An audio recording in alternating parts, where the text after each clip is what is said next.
9 orang pelaku busur panah di Kabupaten Goa, Sulawesi Selatan ditangkap polisi.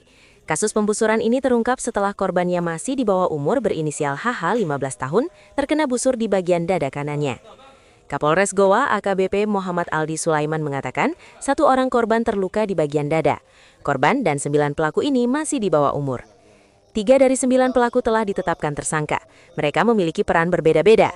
3 orang tersangka antara lain 1 orang membusur dan mengenai korban. Kemudian 2 tersangka lainnya berperan karena menyimpan busur panah dan ketapel. Para pelaku ditangkap oleh tim gabungan terdiri dari Jatanras, Resmob, Intel, dan Polsek Barombong Goa. Para pelaku ditangkap hanya butuh 6 jam pasca kejadian. Dari tangan pelaku, polisi menyita 4 busur panah, 2 ketapel. KBO Kasat Reskrim Polres Goa, Ibtu Arman menjelaskan, pihaknya mendapat laporan kasus pembusuran di Desa Tinggi Mae, Kecamatan Barombong, Kamis siang. Setelah mendapatkan informasi, tim gabungan menyelidiki para pelaku. Ba'da maghrib, 9 pelaku ditangkap di lokasi berbeda-beda.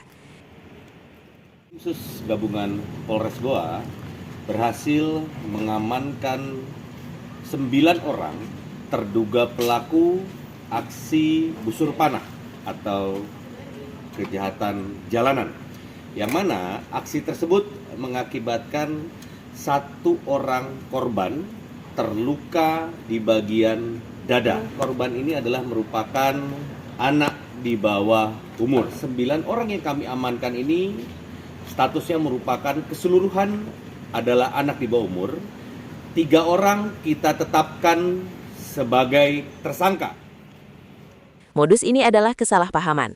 Korban terkena busur di dada sebelah kanan, para tersangka disangkakan pasal 80 ayat 1, JO 76 huruf C, Undang-Undang Nomor 17 tentang penetapan Perpu Nomor 1 Tahun 2016.